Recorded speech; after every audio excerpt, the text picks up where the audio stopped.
Hello everyone, and welcome back to the channel. Now, in this video, I'll be doing something a little different, so I really hope you all enjoy.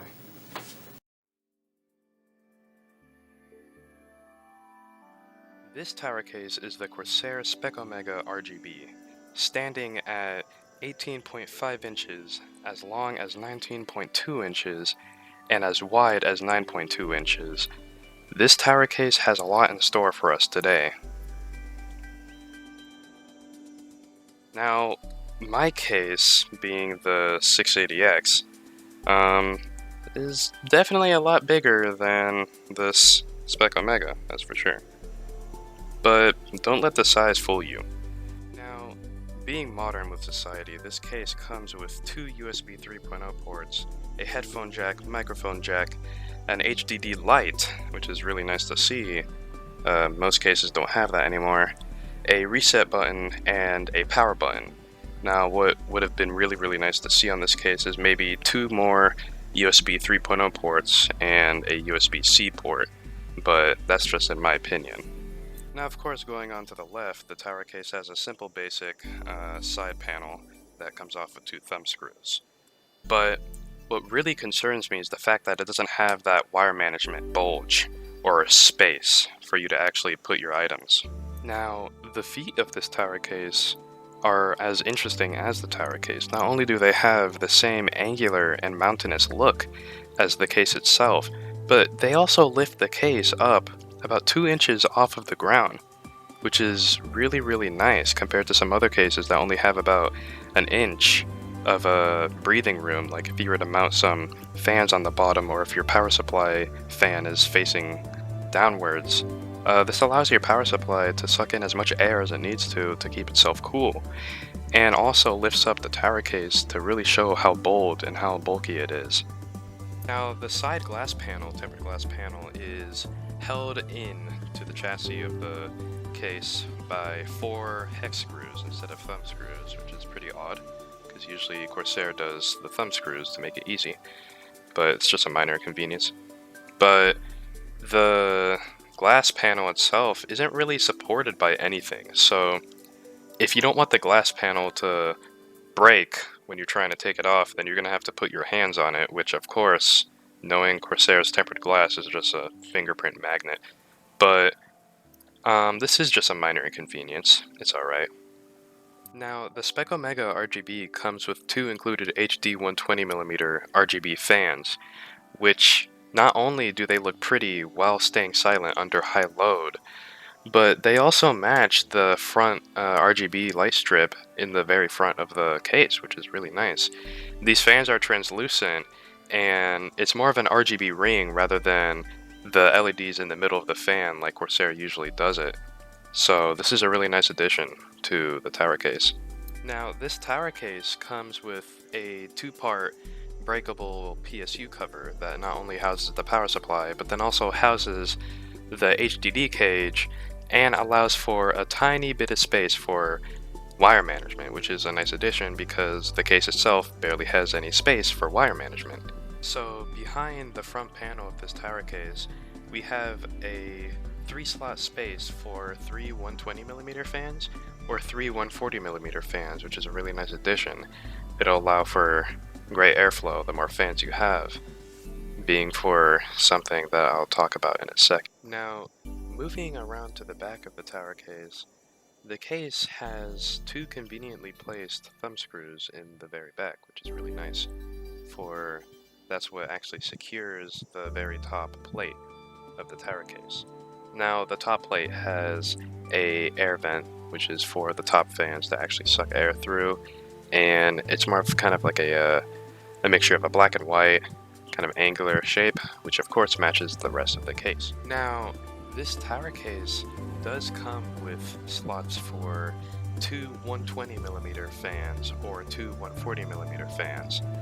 Now, I feel like this is a really nice addition to the tower case because this allows for many diverse ways to, apply cooling systems to your computer, such as custom cooling, or using an AIO, or just simply having normal airflow in your tower case. Now, one of my biggest concerns with this tower case is the fact that you can't mount any fans under the top panel. as in mounting it on top of the mounting bracket, like you can with some other tower cases. So, like, if you wanted to do,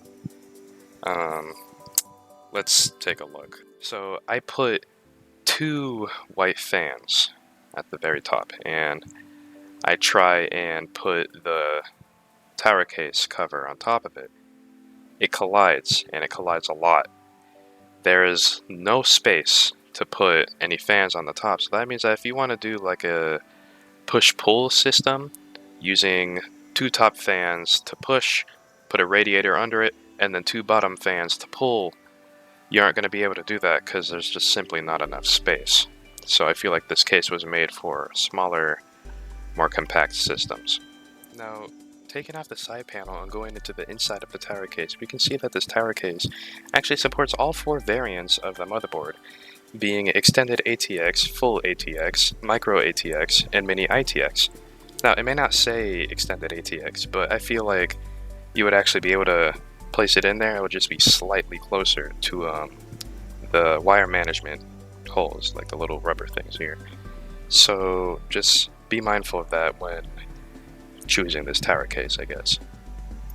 Now, simply coming off with 2 thumb screws and sliding off the actual metal sheet, we come into contact with the left side of the case, which of course includes the Lighting Node Pro, the RGB hub, and some conveniently wire-managed wires. Now, the first device we'll be talking about is this Lighting Node Pro, not to be confused with the Core or RGB hub.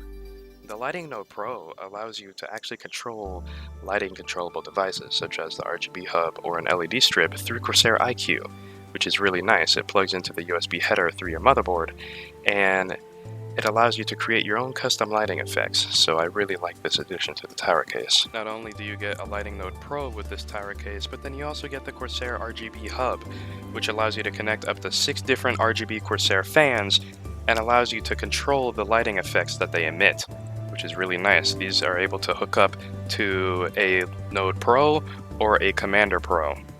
And of course, the next thing that we see are some very conveniently placed wire holes, allowing you to reduce the clutter on the very inside of your case by routing the wires to the very back so then people will not see it. Now, something that kind of surprised me when I first saw it was this 3-slot SSD cage, which is a really nice addition to this tower case because it reduces the amount of space that it takes, 1, and then 2, I believe that this actually helps out with wire management, so we'll be seeing what this thing can do in just a second. Now, this SSD and hard drive cage actually comes out with 2 conveniently placed thumb screws. Now, I say conveniently placed because they're just placed right under the actual cage. But, me, of course, having huge fingers, it was kind of impossible for me to take it out, so I had to use a screwdriver. So maybe if they would have lowered the screws just slightly lower, it would have made it more convenient, but that's alright. So once you take out the actual SSD cage, you can see that one of my favorite things is revealed. So the fact that each, I guess, cage or slot is spring-loaded, and you're able to easily take out your SSD or tiny hard drive by simply moving the plastic tab over to the left or the right, and that'll release your SSD, making it for a really quick hot swap, or if you just want to quickly get under it to clean it. So I feel like that's a really nice addition to this tower case. Now, this drive cage just shows the convenience all by itself. The fact that you're actually able to put 3 SSDs or small hard drives in here is very, very convenient because it allows you to not have to have like one of those big bulky drive cages that takes up space maybe under the power supply shroud, or you won't have to use one of those SSD brackets in the actual hard drive cage, so that way you have more space for your actual hard drive. But my only concern with this cage is the amount of space that it takes on like the actual wire management area. You know how every case has a dedicated area for wire management. So the fact that this case doesn't have that wire management bulge either you know, the little pop out that actually allows you to put some thick wires through. Yeah, I feel like this is gonna kind of take up a bunch of space, and I actually had to do something about that. Oh boy. But taking out the hard drives and putting them back in was really convenient. Push a tab to the side, put it in, take it out, and of course the spring-loaded action worked like a charm. So this cage is really nice. Alright, so putting the actual cage back into the chassis took a few tries, of course, but eventually I got it in there, and using the screwdriver to put it back in was really convenient for my big fingers, at least. But there's not really much else to say about this cage other than it really helps out with organizing your devices, so good on CORSAIR for this. Yeah, definitely. Alrighty, so on to the hard drives. So the hard drive cage is a 2-slot cage that is able to hold 2 big hard drives, I guess you could say. I don't know the exact measurements of it, but if you have any smaller hard drives, you could probably use an SSD bracket in there to actually hold it. But this hard drive cage is located directly under the shroud and comes out with 1 thumb screw on the bottom and 2 thumb screws on the actual wire management side. So this hard drive cage actually has a box in it, which I'm pretty sure that's what holds the fan screws, hard drive screws, power supply screws, you know, wire management cables, you know, all sorts, all that stuff. But yeah, so we're gonna go ahead and take a look at how convenient this actually is. So upon taking out the actual hard drive holders out of the cage, they're kind of flimsy. Of course, they're made out of a thin, cheap plastic. But what I like the most about these hard drive holders is the fact that they have kind of like these bent, like these curved little clips where you push them in and then you're able to take out the hard drive. I really like that. It's a nice little, I guess you could say, difference than compared to my hard drive cage, where it's just a simple diagonal bend. But installing the hard drive is as simple as sliding the 2 holes onto the 2 pins on one side, bending the plastic ever so slightly, and then pushing the 2 pins into the holes on the other side.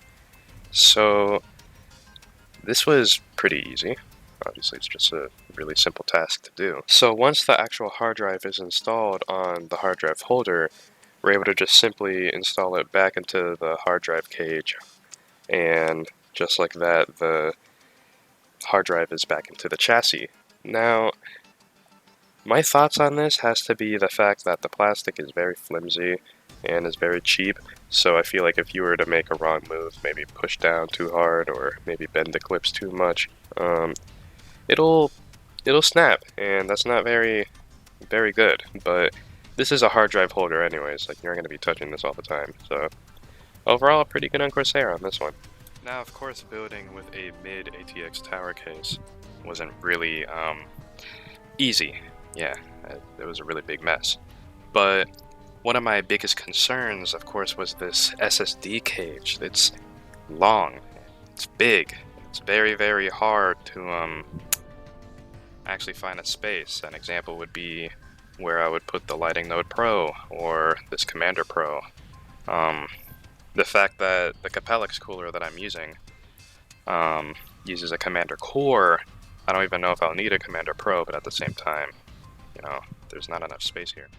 Alrighty, installing the motherboard. Let's just say that it was very tough to do with this tower case.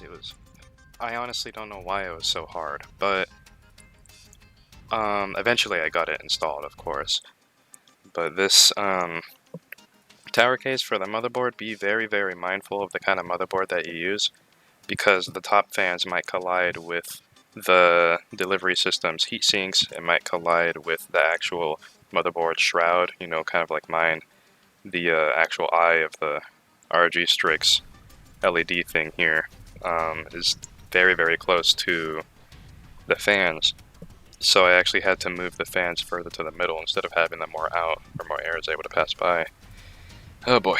But installing the motherboard was a little hard, but it was very, very helpful due to a little, kind of like a pin thing in the middle of the actual chassis. One of the standoffs was a pin to actually hold the motherboard, which was really nice. It was a really nice addition to this tower case, but installing this motherboard was not fun. Now, one of the most exciting parts about this build was the fact that I actually got to use these new HD, well, they aren't very new, to me they're new because I've never owned them before, but these HD 120 RGB fans from CORSAIR. It's a really nice, it looks like it's gonna perform really well.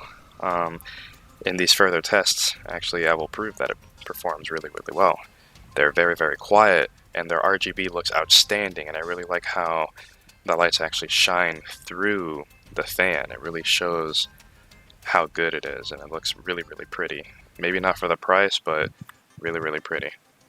Now, because my custom cooler just absolutely refused to fit in this tower case, I had to use one of the spares I had around here. Now, I was thinking of using the air cooler as kind of like a sneak peek of what I'm going to be doing as the next video, but I just decided on going on this AIO that I had laying around. This is the H115i Elite Capellix cooler from CORSAIR, and it is a 360mm radiator AIO CPU cooler, which I feel like is perfect for using this machine for editing videos, because this will keep my CPU nice and cool, because you already know how toasty CPUs get during video editing. In fact, my custom cooler isn't really keeping it as cool as this cooler, which is kind of insane because my custom cooler costs more money. But yeah, I'm using the 3 LL120 fans that came with my original tower case, and I have them pulling air from the inside of the computer rather than pulling air from the front of the computer. Why? Because the front of the computer only has a small triangle pocket of space for airflow, which is terrible because you have 3 fans sucking in air from such a condensed area. It's terrible. So that's what I was scared of, so I just decided to have them in front rather than the back. Now, installing the thermal grease and installing the actual CPU cooler was pretty easy. All you have to do is just simply dab a little bit of thermal paste on the middle of the CPU cooler and make sure that it is a P. Do not dab a big wad of it, because then you're going to have terrible heat transfer. But installing the actual cooler was as simple as screwing in the 2 little clip holders that has the screw on it onto the actual plastic clips on the top and bottom of the CPU, and really screwing it in, but not too hard, just enough to where it actually squishes and spreads the thermal paste around the IHS, so it gets perfect heat transfer. Now, this was a clip of me trying to install my graphics card, and whatever you do, do not do what you are seeing on screen right now. Please do not. But my problem was that the AIO tubes on the very bottom, because they were at the bottom, they were kind of getting stretched, so they were a little strained, which meant that they can't really stretch anymore. So there wasn't really enough space for the actual graphics card to kind of get in between that. I was thinking that I could have one tube on one side and then one tube on the other side of the graphics card, but the tubes just aren't long enough. So I ended up having to flip my AIO to the very top, which, yes, I know that is bad for the AIO and that is going to kill your AIO, but I just needed it for testing purposes, and I'm going to change it once I find a better way of mounting my CPU cooler. But I did end up getting my graphics card installed successfully by simply flipping the AIO up top, and this graphics card does very much fit in this tower case, even with this 360mm radiator installed, so it's really nice. Alrighty, so top 2 case fans. The HD 120 fans were really not that hard to install. It was just a matter of wiring the cables through the 2 holes right there, and placing the fans onto the chassis. Now, I feel like I should have used a power tool on this because screwing it in took a long time.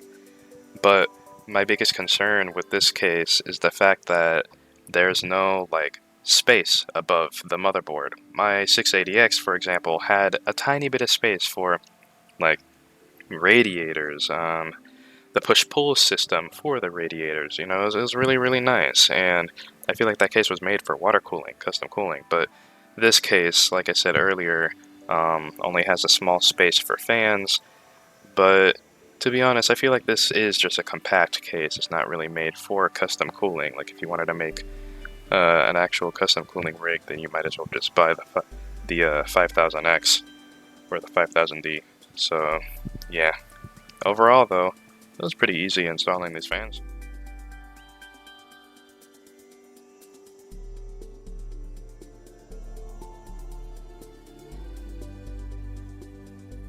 Alrighty, so now all that we have left is the actual power supply installation and wire management. So far we have the CPU cooler, motherboard, RAM, graphics card, and case fans installed. So I'm really excited for finishing the rest of the build. I'm just mainly concerned about the wire management. Alrighty, so power supply time. This was probably the most easiest part of the build, literally just putting in a big power supply on the bottom of the case.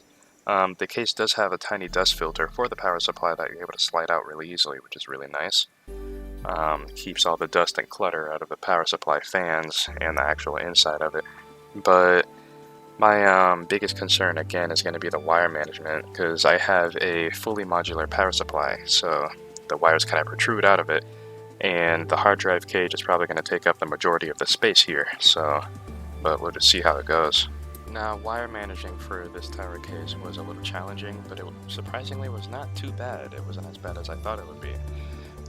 With the help of the zip ties that came with the tower case, and with the help of pushing the wires here and there, and kind of hiding some things under some other things here and there, overall, it was really, really easy. I actually found a place for the Lightning Node Pro right under the SSD shroud. So, yeah, wire managing was a piece of cake. Well everyone, here it is, what we've all really been waiting this entire video for. This is the CORSAIR SPEC OMEGA RGB in action. And not gonna lie, I really doubted this case, but from the looks, from the quiet, and just from the outstandingness and boldness of this case, the mountainous look, angular, so unique, so pretty, it's so amazing. This tower case is really nice. Now, building with this tower case, it being a Mid ATX tower case, is definitely a lot easier said than done, but I definitely got it done, and as challenging as it was really worth it in the end.